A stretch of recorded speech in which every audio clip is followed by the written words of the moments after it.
Bonjour à vous à la maison, bienvenue à ce bulletin de nouvelles de Masquinongé Média. Mon nom est Marie-André Dupéré et j'ai le plaisir d'animer cette semaine.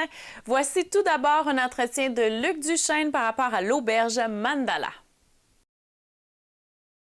Je suis en présence de Madame Mélodie Drapeau-Jacob, qui est copropriétaire de l'auberge Mandala. Madame Drapeau-Jacob, c'est quoi exactement l'auberge Mandala? C'est une auberge de jeunesse au village de Saint-Mathieu-du-Parc.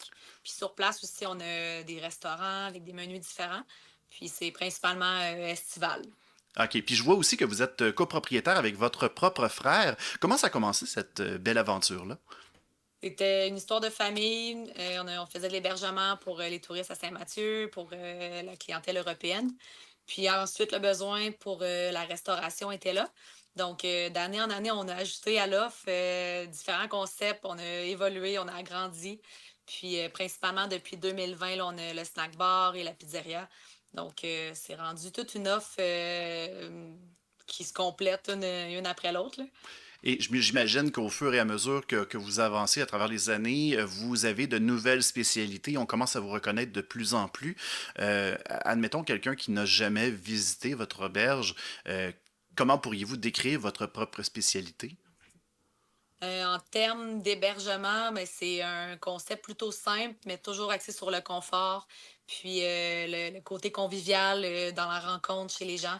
Donc, il y a toujours des espaces communs, limiter les télés, puis tout ça pour vraiment favoriser comme l'énergie de la place. Puis dans les restaurants, ben, on a une foule d'événements, de spectacles à chaque semaine.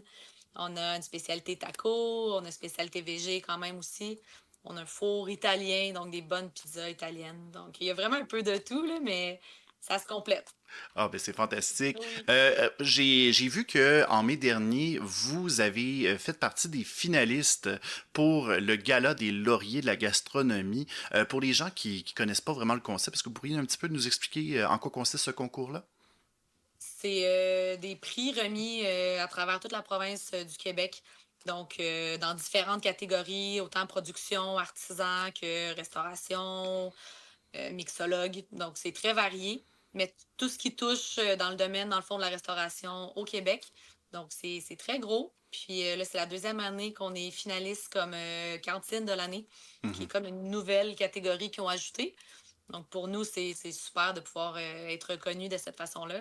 Et comment qu'on fait pour être approché par un tel gala? Est-ce qu'on vous appelle? Est-ce que vous devez est-ce que vous devez vous inscrire automatiquement? Comment ça fonctionne pour ce genre de concours-là? C'est les gens de la restauration qui peuvent nominer d'autres personnes ou des entreprises. Donc, c'est vraiment plus sous forme un peu de référencement.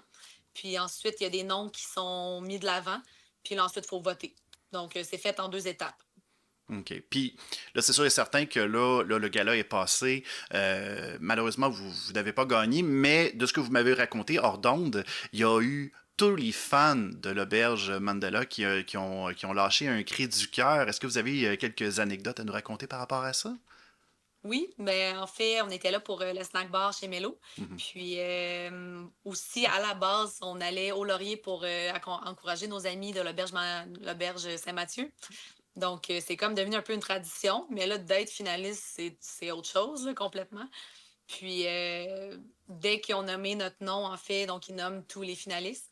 Puis, le snack bar chez Mélo a crié très fort. Donc, déjà, pour nous, ça, c'était comme une victoire en soi. Puis le but, c'est d'entendre parler de Saint-Mathieu puis de la Mauricie le plus possible. Donc, on veut amener les gens un peu plus en dehors des grandes villes, là. Donc, je pense que ça a fonctionné. Oui, en effet. Ouais. Justement, est-ce que le fait d'être finaliste, ça vous donne un certain renom pour le futur? Est-ce que ça vous donne une certaine notoriété pour la suite des projets? Pour notre part, oui, certainement. Puis on va continuer de se mettre en nomination d'année après année.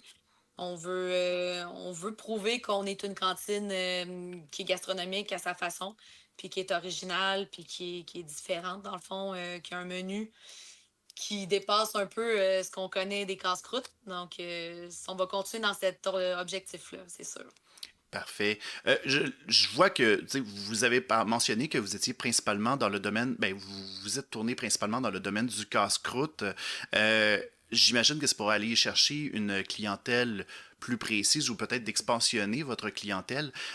Comment la discussion s'est passée avec votre frère par rapport à ça? Parce que là, vous me racontez que toutes ces décisions-là se fait avec lui.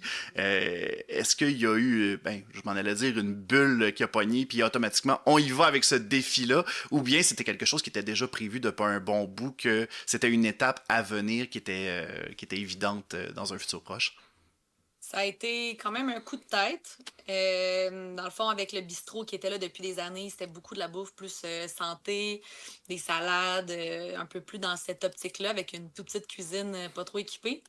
Mais la demande pour tout ce qui était friture, puis pour poutine, c'était vraiment présent. Puis à Saint-Mathieu, il n'y avait aucun casse-croûte sur place. OK. Donc, en achetant l'auberge Mandala, qui est comme le bâtiment puis le terrain à côté du bistrot, ça nous a permis d'avoir un grand terrain. Puis, j'ai aussi trouvé un food truck, marketplace, puis c'est devenu... Un food truck sur Marketplace. Je savais pas que ça Ouais, existait, comme ça se c'était trouvait une là. remorque à la base qu'on a transformée, mais jamais j'aurais cru que ça pouvait devenir aussi grand, aussi populaire. Puis c'est le cœur du village, donc c'est super rassembleur comme endroit.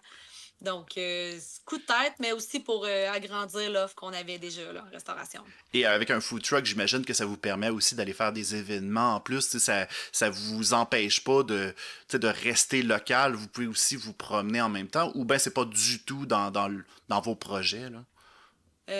Pendant des années, on acceptait des petits contrats de traiteurs, mais le casse-croûte, là, le food truck en soi, il reste sur place parce qu'on a tellement une grande terrasse, on est bien arrangé. Puis les gens, ils viennent à nous. Donc, on est ouvert 7 jours, puis c'est toujours avantageux d'être ouvert.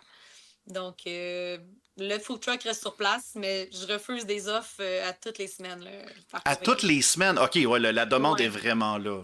Oui. Donc, un jour, peut-être, on aura une version sur la route plus petite, plus fonctionnelle, mais pas pour l'instant.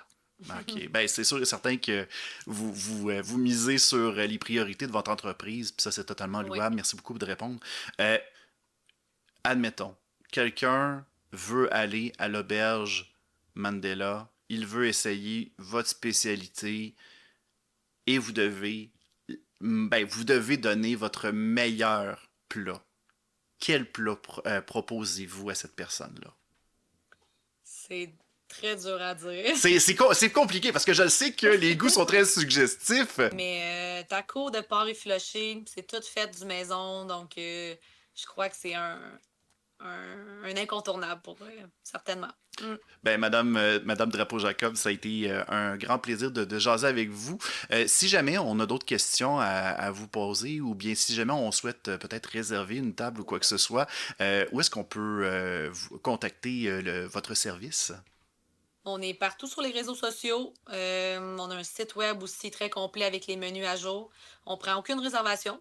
Puis on est ouvert 7 jours sur 7 tout l'été. Bien, un gros merci pour votre temps. Et j'ai le plaisir de vous présenter mon chroniqueur, Stéphane Lévesque. Chroniqueur préféré, tu le dis habituellement. Puis Ben, là, c'est parce que là, j'ai baissé dans ton je estime. voulais pas que tu me crois plus. C'est Ouais. bien ça. Fait que je vais le dire la semaine prochaine. OK, t'es gentil, t'es gentil. Donc, on commence ça avec la municipalité de Charette, Oui. dans notre belle MRC Masquinongé. Donc, un message de prudence avec la belle saison qui s'installe. Il est important de rappeler qu'il faut adapter sa conduite pour le respect des autres usagers et du vôtre, sa sécurité à soi-même. Donc, vous êtes à même de constater la sortie des motocyclettes et cyclomoteurs sur le chemin qui sont des usagers vulnérables. Et on rappelle que conduire une moto est plus risqué que conduire une automobile. Oui! J'ai de la misère à conduire ma diction. Donc, conduire une automobile, le motocycliste a peu de protection et il est parfois difficile à voir. Donc, le partage de la route avec les autres usagers, particulièrement les automobilistes, représente un défi de taille pour sa sécurité. On rappelle également que les collisions avec blessés impliquant une moto sont souvent causées par la vitesse, la distraction, l'omission de céder le passage, l'erreur de perception et le manque de visibilité. Il y a des comportements à privilégier autant pour les automobilistes et les motocyclistes. Pour plus de prudence, les automobilistes doivent notamment se tenir à une distance sécuritaire du motocycliste, ne pas empiéter sur la voie du motocycliste, établir un contact visuel avec le motocycliste, surtout aux intersections qui sont des endroits particulièrement à risque. Apprendre à décoder également les mouvements de la motocyclette. Exemple, les motocyclistes se tiennent généralement plus à gauche de la voie pour être plus visibles. Ils ne veulent pas nécessairement tourner à gauche. Dans le doute par rapport à l'évaluation de sa distance avant l'amorce d'un virage, attendez et laissez passer la moto. Également du côté des motocyclistes, des comportements privilégiés, adapter sa vitesse au contexte routier, rouler à une distance suffisante des autres automobilistes afin d'être visible et de se garder un temps de réaction suffisant, porter le casque protecteur en tout temps, porter des vêtements et accessoires adéquats pour une protection plus efficace en cas de chute, prendre les moyens nécessaires pour se rendre visible le plus possible sur la route, porter un casque de couleur voyante ou avec des motifs contrastants, porter des vêtements de protection ou des accessoires de couleur claire ou voyante et munis de bandes réfléchissantes, munir sa moto de feu d'appoint ainsi qu'un modulateur de phare à intensité variable, éviter les bruits trop élevés du système d'échappement afin de ne pas causer de distraction pour les autres usagers de la route. Et on conclut de cette façon, le meilleur conseil à donner, vous êtes responsable de votre conduite tout en ayant des yeux tout autour de la tête. Donc, c'est ce qu'on avait à dire du côté de la municipalité de Charette, mais c'est un bon conseil qui peut s'appliquer à tous. Très bien. Hein? Puis qui peut s'appliquer aux cyclistes aussi, qui sont de plus en plus sur nos routes. Oui, Ouais. en effet. Donc, et les fameuses, on dit les cyclomoteurs. Moi, j'appelle ça des mobylettes. Des mobylettes. Tu as déjà eu ça, de mobylettes? Non, j'ai toujours rêvé, tu sais, la belle petite Vespa, là, Oui, tu sais, Vespa. couleur, mon chandail. Oui, Ah, il me oui, semble que je me verrais encore là-dessus. Ben oui, ça Ah a ouais. du style. Évidemment, pour des petites distances. Hein, Oui, on c'est comprend, ça. on comprend. Je me Et- verrais venir au studio avec ça. Oui, ben oui, pourquoi pas. Tu peux même le rentrer dans le studio. Ben oui, Quoi que ça arrivé. sentait l'essence. Il Ouais. y a peut-être Pas des grave. modèles électriques. Je saurais pas. Ah, peut-être. Ben Ouais, oui, peut-être. on peut être là en chargé. Ouais. On parle de gala, recevoir des prix. As-tu Oui. déjà reçu des prix, toi? Au secondaire ou au cégep? Ah, Oui. pour... Implication scolaire, puis en arts plastiques au cégep. Ah, J'avais ouais? gagné Ah, une t'as bourse. gagné ça, C'était plus une bourse qu'un prix, là. OK. Mais nominé, c'est déjà arrivé, mais je suis jamais montée sur la scène pour l'avoir, là. C'était un peu plus informel. Moi, j'ai déjà eu Ouais. quelques méritas. J'ai déjà gagné un concours de dessin Oh. pour toute l'école au primaire. J'ai gagné quelques méritas au secondaire. C'était souvent en lien avec le leadership. Ah! Ben, Ouais. ça m'étonne pas. Ben oui, merci. Puis c'est ça, j'ai eu des prix dans la fonction publique Oh. pour rendement exceptionnel. Ah, J'ai ouais. déjà eu ça. Et j'ai été honoré à l'Assemblée nationale aussi. Ben, j'ai vu passer ça Et- dans les ouais, anciennes nouvelles, là. ouais. J'ai dit, hein? Et j'ai déjà eu le prix pour le plus bel homme au Québec. Ah ben, décerné non. par qui? Par ma tendre et ma boîtier. Non, c'est pas vrai. Elle n'est pas vraie, celle-là. On va vérifier. Ben oui, on va faire. Oui, ça prend. Faites vos recherches. Je parle maintenant justement de prix gala le manufacturier par Desjardins Entreprises, donc un gala qui se tenait pour les manufacturiers à la fois du centre du Québec et en ce qui nous concerne la MRC de Masquinongé pour la Mauricie. Donc c'est un événement qui s'est tenu au mois d'avril au complexe La Violette de Trois-Rivières. Très bel endroit. Et je cite dès le départ la directrice générale de Manufacturier Mauricie, Centre du Québec, Catherine Dufresne, qui dit « Quand je regarde cette salle, je ne vois pas seulement des dirigeants, je vois une communauté tissée serrée. Le manufacturier, le MMCQ, on va prendre l'acronyme, représente un tissu industriel complet, un territoire capable de transformer, d'innover et de collaborer. Du métal alimentaire en passant par le bois, les plastiques et maintenant les matériaux stratégiques liés à la transformation énergétique. Je cite également François Routier, qui est vice-président du CA du MMCQ. François Routier, donc, qui dit « Je fais souvent le parallèle entre le vélo et la business. On roule depuis longtemps sur une route pleine de nids de poules. On roule souvent avec un vent de face. On a toujours une grosse montée devant nous, mais on avance. On continue de pédaler. On trouve une autre route. On change de vitesse. Une chose est certaine, c'est toujours plus facile de rouler en peloton. On s'encourage, on se coupe le vent et surtout, on avance plus vite ensemble que seul.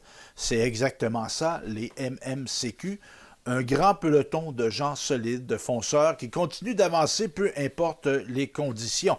Et justement, concernant les lauréats, il y en a eu de la MRC Masquinongé. Au niveau de la santé et sécurité présentée par la CNESST, j'ai rajouté un S de trop, l'ancienne commission des normes du travail. Donc, c'est Canadel, à l'OSB, qui a gagné le prix. Wow. Au niveau de l'innovation de procédés et innovation opérationnelle présentée par Drummond Économique, c'est Récupération Mauricie à Saint-Étienne-des-Grès qui a remporté le tout. Et au niveau d'investissement régional présenté par le regroupement des CPA Mauricie, Centre du Québec, c'est Récupération, encore là, Mauricie, Saint-Étienne-des-Grès, qui a remporté un autre prix. Et à propos des MMCQ, rappelons que cette organisation est un réseau d'affaires réservé exclusivement aux manufacturiers. Il a pour mission de fédérer, valoriser et propulser les entreprises manufacturières de la Mauricie et du centre du Québec en facilitant le maillage entre manufacturiers, en offrant des activités et des services concrets adaptés à leurs enjeux et en représentant justement au sein de l'écosystème économique régional. Et donc, c'est ça, le MMCQ Gala annuel. Je te parle maintenant, on a un petit peu de temps encore. Oui. Je vais te parler de service public, promouvoir un visage. Je suis encore marqué par mon prix du plus bel homme du Québec. Il promouvoit son visage. Il y avait le prix du plus bel homme au Canada. Ah ouais? Dans les années 70, fin 60. C'était Lise Payette qui organisait ça. Et féministe qu'elle était, Ouais. elle a comme dit, ben là, il y a des Miss ici, puis des concours de beauté féminine. Elle a viré ça de bord.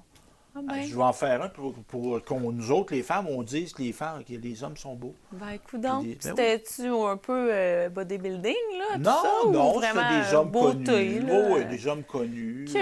Un des frères Pilon, je pense, qui a déjà gagné. Je me demande si Richard Garneau n'a pas déjà gagné. On devrait tout faire ça. une version masquinongée. Oui, peut-être. D'émission Ben, de pourquoi beaux comme- Mais moi, j'aime mieux de faire valoir Oh. les réalisations des gens. Ben oui, c'est sûr. Hein? Parce qu'on peut mettre du soin à être beau, c'est correct, mais moi, Mais je fais plus l'effort. On va valoriser l'intelligence aussi. Oui, exactement. Quoi qu'un n'empêche pas l'autre. Donc, service public, promouvoir un virage numérique inclusif, considérant les obstacles que pose la technologie pour certains groupes de citoyens. Le protecteur du citoyen a publié un guide des bonnes pratiques pour des services publics inclusifs à l'ère du numérique à l'intention des ministères et organismes gouvernementaux. Le guide vise à les sensibiliser aux effets du virage numérique sur les personnes qui n'ont pas la capacité ou les outils nécessaires pour utiliser la technologie. Il a été développé notamment après consultation d'organismes qui travaillent auprès des personnes confrontées à des difficultés d'accès à la technologie, incluant des non-utilisateurs. Je cite Marc-André Down, protecteur du citoyen. « La technologie ne doit pas être considérée comme une solution universelle. Elle pose des défis pour plusieurs personnes et elle peut entraîner de l'exclusion ou un renoncement aux droits. Le volet numérique des services publics doit donc être pensé pour répondre aux besoins de toute la population. C'est la technologie qui doit s'adapter à l'humain et non l'inverse. » Le virage ajoute, le virage numérique permet à plusieurs personnes de bénéficier d'un accès plus rapide et plus flexible aux services publics. En ce sens, il renforce l'exercice de leurs droits. Toutefois, bien que la technologie simplifie certaines démarches, elle peut aussi les allonger et les complexifier. En effet, le protecteur du citoyen a constaté que le virage numérique demeure inéquitable pour des personnes qui ne savent pas utiliser la technologie, ne possèdent pas les outils ou n'ont pas accès à Internet. À titre d'exemple, certaines personnes doivent interagir fréquemment avec les services publics pour des besoins essentiels tels que le logement social ou l'aide financière. Ce sont souvent ces mêmes personnes qui rencontrent le plus d'obstacles liés au numérique. Les difficultés d'accès peuvent être causées par un manque d'aisance ou de connaissances. Elles peuvent aussi être liées à des facteurs socio-économiques ou géographiques, au niveau d'études, au statut migratoire, à l'âge ou au handicap. Plus les facteurs se cumulent, plus le risque d'exclusion augmente. Le guide vise donc à sensibiliser les ministères et organismes à la conception de plateformes plus inclusives. Il présente le numérique comme un moyen de communication parmi d'autres. Les citoyens et citoyennes doivent pouvoir aussi trouver des réponses à leurs questions et de l'accompagnement par l'entremise des canaux de communication traditionnels comme le téléphone, les points de service et la poste. Le mot d'ordre est de privilégier l'aspect humain, même dans le développement de solutions technologiques. Je conclus en citant M. Marc-André Darne, protecteur du citoyen. La modernisation de l'État ne doit pas se faire au détriment de l'accessibilité et de l'équité.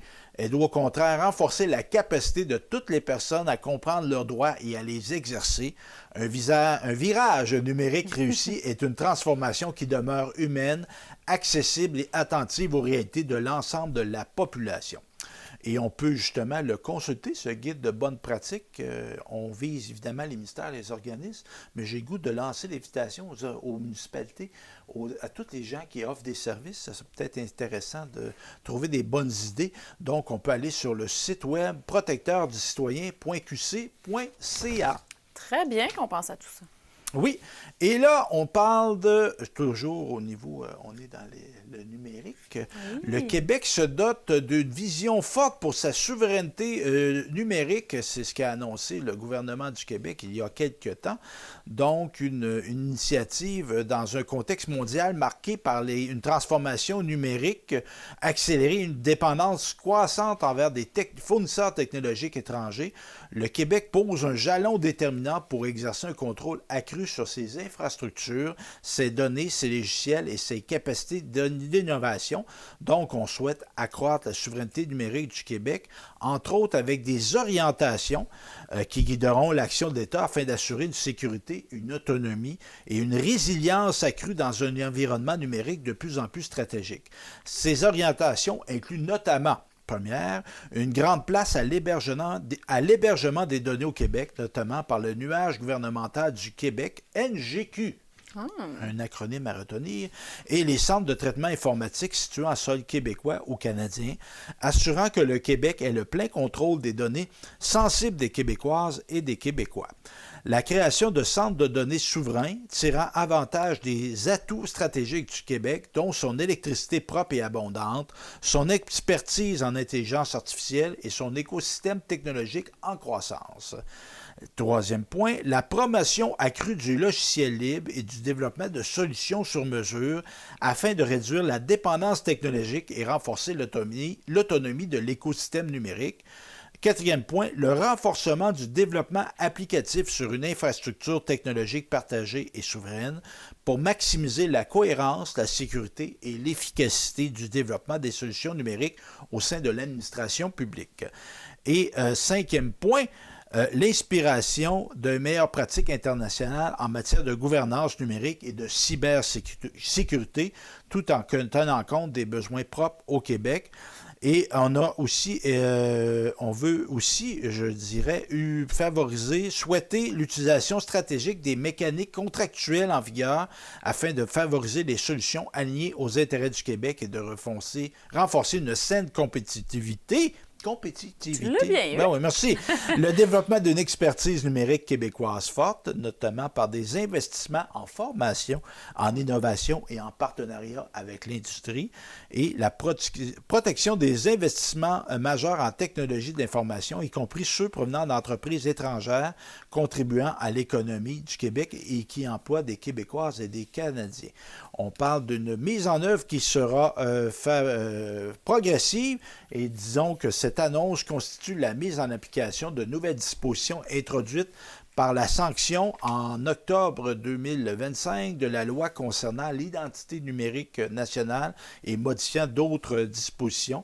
Celle-ci attribue au ministère de la Cybersécurité la responsabilité de développer l'ensemble de moyens visant à renforcer la souveraineté numérique de l'État, en particulier pour la gestion des données numériques gouvernementales sensibles. Donc, c'est ça. Concernant la souveraineté numérique, un petit peu de temps encore, ma chère. Oui, puis il ne faut pas y en vouloir. C'est écrit petit, c'est de ma faute. Ben oui, ben non. c'est pas elle qui l'écrit. Tu l'imprimes. Je l'imprime petit. Oui, oui. On pourrait peut-être faire le barrage, un virage numérique et faire ça par Oui, ordinateur, on pourrait faire une ça. suggestion. Donc, le protecteur national de l'élève, c'est une structure qu'on a au gouvernement dans l'État. Et donc, il a rendu son deuxième mandat, rapport, parce que ça fait 2 ans qu'il existe. Donc, il a fait part de certaines observations. Jean-François Bernier, c'est lui, le protecteur national de l'élève. Donc, observation a souligné quant au service aux élèves, la limite de la capacité d'accueil des établissements. On qualifie que c'est un enjeu grandissant lié au droit du choix de l'école et à la façon dont les organismes scolaires gèrent les situations. Aussi, une observation qu'on a faite, c'est le bris de service ou de scolarisation, une mesure de dernier recours qui doit tenir compte des besoins de l'élève, considérant les impacts sur celui-ci. On parle aussi du plan d'intervention individualisé de l'élève à besoins particuliers. La participation des parents et des ressources impliquées est une clé essentielle. Et la gestion des situations de violence à caractère sexuel, d'intimidation et de violence. Plusieurs établissements scolaires sont encore mal préparés à intervenir. Donc, on parle aussi au niveau des chiffres, des statistiques entre le 1er juillet 2024 et le 30 juin 2025. Le protecteur national de l'élève a reçu 1077 plaintes et signalements ainsi que 4732 demandes de renseignement et d'assistance. De ce nombre, 802 dossiers étaient terminés au 30 juin. Plus spécifiquement, ces dossiers représentent 1159 motifs de plainte et de signalement. 40% de ces motifs se sont avérés fondés. 1293 recommandations ont été formulées. 95% des recommandations formulées ont été acceptées par les organismes scolaires. 95% des recommandations acceptées ont été implantées.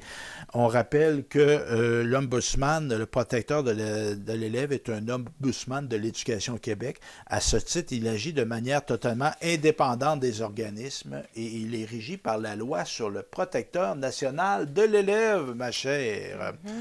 Merci de m'avoir écouté. Bien, merci à vous, À vous la tous. maison. Très important. Hein? Merci à vous d'être là avec nous. On peut te rejoindre à quel endroit pour des idées, commentaires? Oui, ben oui, évidemment, c'est votre télévision communautaire. Donc, vous avez des questions d'interrogation. Vous pouvez communiquer avec moi par courriel à info@quebec.media, aussi directement par téléphone au 418-654-8486. On est présent aussi sur Facebook, Instagram, TikTok, Vimeo et YouTube, ma chère. Eh bien, merci beaucoup d'avoir été là et merci à vous à la maison d'avoir été avec nous pour ce bulletin de nouvelles de Masquinongé Média.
Bonjour à tous, Simon Allaire, député de Masquinongé à l'Assemblée nationale du Québec. Pour moi, c'est vraiment une belle fierté de m'associer à Masquinongé Média. Vous savez, la télé communautaire joue un rôle primordial. Enfin, une télévision communautaire qui est là pour faire rayonner notre monde. C'est ce qu'on veut, c'est ce qu'on souhaite. Dans un créneau qui était pas couvert nécessairement, en fait, par les médias traditionnels. Je trouve ça extraordinaire. Pour moi, c'est vraiment, mais vraiment une très belle fierté. Puis je souhaite longue vie à Masquinongé Média.